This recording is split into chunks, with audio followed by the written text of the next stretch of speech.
Entonces, la ley del rendimiento constante, como repaso, les recuerdo la definición de competencia intraespecífica, es decir, interacción entre individuos de la misma especie por un recurso limitado que provoca la disminución del número de crías que produce un individuo. Es decir, los efectos de la competencia dependen de la densidad. Ustedes recordarán estas gráficas. Aquí lo que les presentaba es la tasa de natalidad per cápita en la línea punteada y la tasa de mortalidad per cápita en la línea continua. Entonces, en una población, cuando la natalidad es mayor que la mortalidad, la población crece. Cuando la mortalidad es mayor que la natalidad, la población decrece. La mortalidad y la natalidad se igualan en un punto que se llama capacidad de carga. Entonces, estas son las dos curvas de crecimiento que hemos visto hasta ahora. Primero vimos el crecimiento exponencial, que no tiene nada que ver con la densidad, no se detiene en la capacidad de carga, y el crecimiento denso-dependiente, que se hace más lento conforme la población se acerca a la capacidad de carga. Entonces, ¿cuáles son los efectos de la densidad en las poblaciones? Entonces, el primero es que aumenta la mortalidad de los individuos debido a la competencia y también que disminuye el tamaño de los individuos debido a la disminución también de recursos. Como tercer efecto tenemos que la densidad puede provocar un aumento en la variabilidad del tamaño de los individuos, dando como resultado muchos individuos pequeños y pocos grandes. Entonces vamos a platicar de un experimento que tiene que ver con la densidad y el tamaño de las plantas, que se hizo con una gramínea que se siembra para la producción de forrajes, Lolium perenne. Entonces, este es el experimento. Ustedes pueden ver aquí en el eje de X, densidades sobrevivientes por metro cuadrado. Y estos puntos representan 5 tratamientos de densidad de semillas sembradas. En el eje de Y pueden ver el peso seco de la parte aérea por planta en gramos. Y en el eje de X, ya lo había comentado, la densidad de sobrevivientes por metro cuadrado. Cada uno de estos puntos unidos con líneas de colores representan un tratamiento. Y aunque en esta gráfica ustedes no ven tiempo en ninguno de los ejes, los puntos unidos por líneas representan el tiempo. Cada uno de estos puntos es una medición en el tiempo. Y hay 5 tiempos. Entonces ustedes pueden ver, vamos a empezar con el amarillo.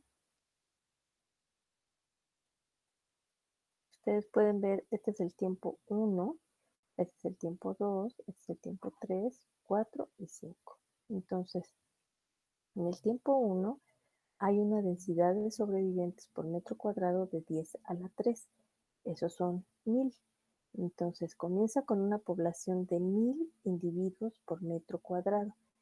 Esta línea quiere decir que está pasando el tiempo y que están creciendo los individuos.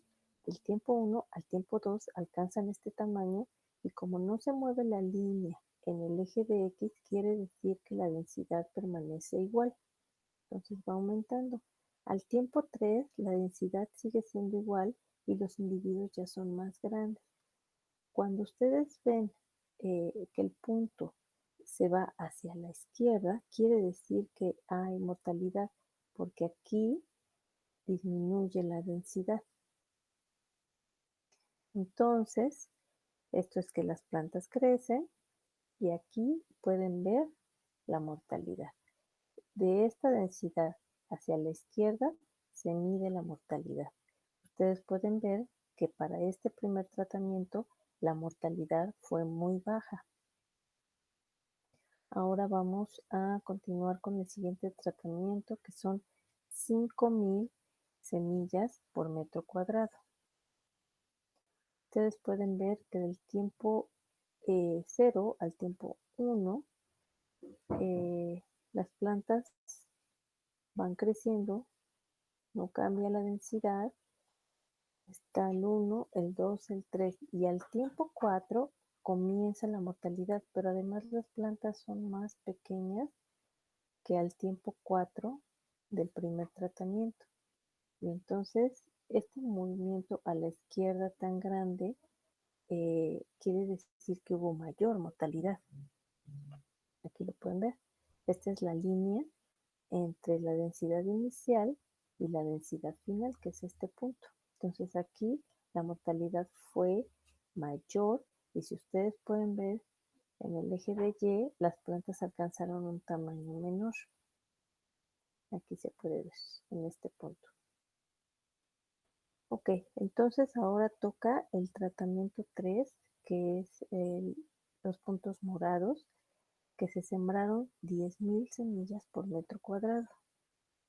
Entonces, tiempo 1, tiempo 2, misma densidad, tiempo 3, misma densidad, tiempo 4, las plantas son más pequeñas que en el caso anterior, empieza la mortalidad y la mortalidad es muy grande, pero se parece a la que experimentaron las plantas del tratamiento anterior.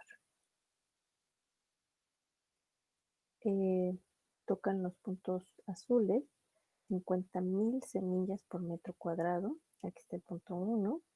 Las plantas eran más grandes. Al inicio, inmediatamente al primer tiempo, comienza la mortalidad y las plantas son muy pequeñas. Ustedes pueden ver aquí que del punto donde se siembra al punto final, la mortalidad es muy grande. Disminuye mucho la densidad de sobrevivientes. Ese es el punto final. Por último, el tratamiento café, que es el más alto en densidad, 100.000 semillas por metro cuadrado. Aquí está. También al tiempo 1, como en el caso anterior, las plantas son muy pequeñas y comienza la mortalidad. La mortalidad es altísima. De esta densidad llegó hasta esta densidad, que es más o menos a la densidad que llegó el azul. ¿Sí? Ahí está. Entonces, la ley del rendimiento constante lo que dice es que cada especie en cada hábitat tendrá una producción constante. Entonces, no importa que nosotros aumentemos el número de individuos iniciales, siempre la densidad va a llevar a que el rendimiento sea similar. Y eso se debe a la capacidad de carga de ese hábitat. Entonces, en esa gráfica vimos cómo aumenta la mortalidad y vimos que también disminuye el tamaño de los individuos debido a la densidad. Y ahora vamos a revisar el tercer punto, que es cómo aumenta la variabilidad en el tamaño de los individuos. Entonces, esto sucede debido también a la competencia. Imaginen que estas son una gráfica de frecuencias del peso de plantas y lo que ustedes ven aquí es lo que llamamos distribución normal, una gráfica en forma de campana, donde el mayor número de individuos tiene un peso promedio y luego hay individuos más grandes y individuos más pequeños. Eh, en este caso, cuando aumenta la variabilidad en el tamaño de individuos, lo que ustedes ven son muchos individuos pequeños y unos pocos grandes. Esto también tiene que ver con la competencia por interferencia. Estos pocos individuos grandes van a interferir en que estos pequeños tomen los recursos. Entonces, la distribución de tamaños de los individuos en una población también se llama jerarquía de tamaños y es muy relevante porque da lugar a una jerarquía de fecundidad, que quiere decir que los individuos más grandes van a dejar mayor descendencia y eso es básicamente la base del proceso de selección natural. Entonces, ustedes pueden ver en la gráfica de la izquierda una población en alta densidad que va a tener una alta variación en el tamaño de sus individuos, y en la gráfica de la derecha van a ver una población en baja densidad que tiene una baja variación en el tamaño de sus individuos. ¿Cómo medimos esta variabilidad? Lo podemos hacer mediante el cálculo de la varianza, del error estándar, de la desviación estándar o del coeficiente de variación. En este caso, vamos a utilizar el coeficiente de variación porque utiliza la desviación estándar y el promedio. Entonces, esta es la ecuación. La desviación estándar se multiplica por 100 y se divide entre el promedio. Un coeficiente de variación alto va a mostrarse, va a mostrar una variabilidad alta, mientras un coeficiente de variación bajo va a mostrar una variabilidad baja. Entonces, si nosotros hacemos el cálculo para estas dos gráficas, en el de la izquierda, el promedio de tamaño de estos individuos es 3.84 más menos 2.83, esta es la desviación. Y para esta población, el promedio es 5.64 más menos 2.36. Entonces, si con esto ustedes calculan el coeficiente de variación con la ecuación que les di, esto es lo que les sale.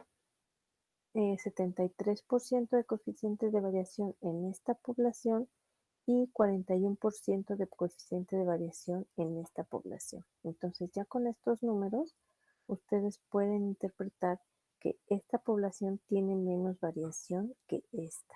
Este ejemplo es muy obvio en cuanto a la variación, pero es útil calcular el coeficiente de variación para gráficas de frecuencias que no tan claramente se ve si son más o menos variables. Entonces, hay situaciones que pueden modificar la distribución de tamaños y disminuir la variabilidad. ¿Cuáles son esas situaciones? La primera es el autoclareo o atenuación, que es esta mortalidad de la que hablamos, y la segunda es la depredación selectiva. Entonces, ¿qué pasa con el autoclareo o atenuación? En el autoclareo, usualmente hay una mortalidad de los individuos más pequeños, que serían los de esta parte, por lo que les dije, por una competencia, por interferencia.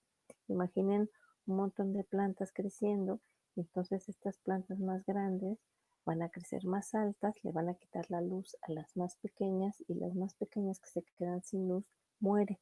Eso va a disminuir la variación de la población. Entonces, solo quedan estas plantas vivas y se reduce la variabilidad. En el caso de la depredación selectiva, puede ser que un depredador seleccione un tamaño particular de individuos que va a consumir. Entonces, en este ejemplo, imaginen que ese depredador consume los más grandes. Esto puede ser porque los encuentra más fácilmente. Entonces, si depreda esos individuos más grandes, va a disminuir la variabilidad porque ya solo van a quedar los pequeños. Entonces, en conclusión, cada especie en cada hábitat tendrá una producción constante. No importa que se aumente el número inicial de individuos. Esa es la ley del rendimiento constante. El aumento en la densidad provoca un aumento en la variabilidad del tamaño de los individuos. Y finalmente, el autoclareo y la depredación selectiva pueden disminuir la variabilidad en el tamaño de los individuos. Como siempre, nuestra referencia principal es el libro de Devon, Harper y Townsend del 2006.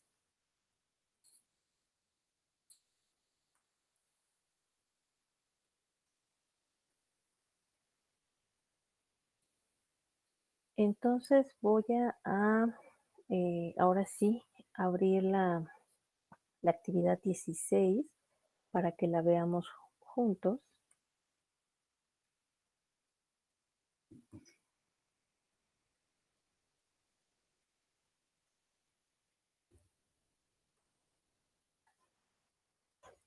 Ustedes pueden ver aquí que dice actividad 16, interpretación de la gráfica de autoclareo.